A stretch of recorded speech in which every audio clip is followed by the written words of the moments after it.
Good morning student.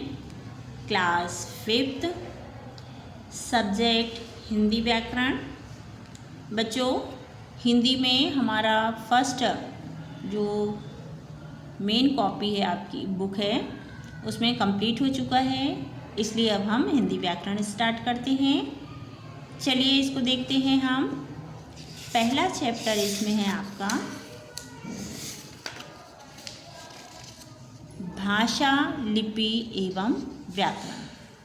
क्या है इसमें? भाषा, लिपि एवं व्याकरण। चलिए देखिए,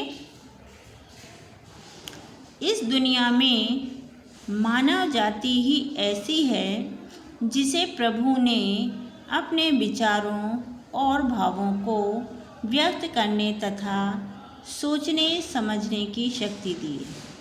व्यक्ति बोलकर अपने भावों को व्यक्त करता है तथा आवश्यकता पड़ने पर लिखकर भी अपने मन की बात को स्पष्ट करता है। इन दोनों माध्यमों का मूल आधार भाषा ही है। संकेतों या इशारों के सहारे अपनी बातों, विचारों या भावनाओं को हम पूरी तरह से स्पष्ट नहीं कर पाते। इसी कारण हम संकेतों या इशारों को भाषा नहीं कहते। अतः हम कह सकते हैं कि भावों तथा विचारों भाषा भावों तथा विचारों के आदान प्रदान का माध्यम है। बच्चों, इस दुनिया में मनुष्य ही एक ऐसा व्यक्ति है जिसको ईश्वर ने इतनी शक्ति दी है कि वो अपने भाव, अपने विचारों को आवश्यकता पड़ने पर क्या कर सके, दूसरों को बता सकें और उनसे समझ सके। उनकी आवश्यकता अगर पड़ती है तो उनकी आवश्यकता भी ले सकते हैं। व्यक्ति एक ऐसा प्राणी है जो कि आवश्यकता पड़ने पर वह लिखकर भी अपनी मन की बातों को स्पष्ट करता है। पहले तो वो बोलकर करता है, अगर ज़रूरत पड़ती है तो क्या करता है, वो लिखकर भी अपने मन की बात को बता देता है और स्पष्ट कर लेता है। संकेत या इशारे से हम अपनी बातों को, अपनी विचारों को, अपनी भावनाओं को पूरी तरह से स्पष्ट नहीं कर सकते हैं। इसलिए संकेत या इशारे भाषा नहीं कहलाते हैं। भाषा क्या कहलाती है? भावों तथा विचारों को आदान प्रदान करने का माध्यम क्या है? भाषा है। अब देखिए, भाषा के दो रूप हैं। कितने रूप हैं? दो, मौखिक भाषा और लिखित भाषा। चलिए देखिए, मौखिक भाषा क्या है? जब व्यक्ति अपने मन के भावों को बोलकर व्यक्त करता है तो वह भाषा का मौखिक रूप कहलाता है। ठीक है ना? क्या है? जब व्यक्ति अपने मन के जो भाव हैं, अपने जो विचार हैं, उनको बोलकर किसी व्यक्ति को बताता है तो वो भाषा का मौखिक रूप कहलाता है। इधर आपको उदाहरण में दिया है, यह गेंद कितने की है? 10 रुपये की है। आगे देखो, यहाँ दुकानदार तथा लड़का एक दूसरे की बातों को सुनकर और बोलकर अपनी बातों को समझा रहे हैं।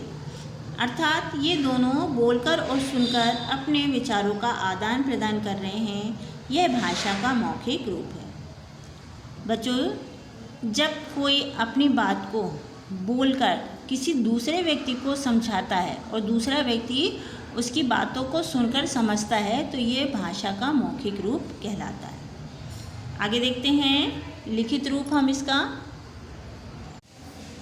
देखिए, लिखित भाषा, जब व्यक्ति अपने मन के भावों को लिखकर व्यक्त करता है तो वह भाषा का लिखित रूप होता है। क्या होता है कि व्यक्ति जब अपने मन के जो भाव हैं, जो विचार हैं, उसको लिखकर किसी को बताता है तो वह भाषा का लिखित रूप होता है। ऊपर दिए गए चित्र में धीरज कंप्यूटर पर अपने दोस्त रमन को ईमेल करके गृह कार्य बता रहा है। उधर रमन कंप्यूटर पर ईमेल पढ़कर उसे गृह कार्य बताने के लिए धन्यवाद कहता है। देखिए, ये बच्चा है जो कि कंप्यूटर पे वर्क कर रहा है और अपने दोस्त को बता रहा है कि आज का हमें गृह कार्य ये है। उधर उसका दोस्त जो रमन है वो कंप्यूटर पे ईमेल पढ़ता है और उसे गृहकार बताने के लिए धन्यवाद भी कहता है। अर्थात ये लोग अपने जो बातें हैं, अपने भाव हैं, अपने विचार हैं, वो क्या कर रहे हैं, लिखकर एक दूसरे को बता रहे हैं।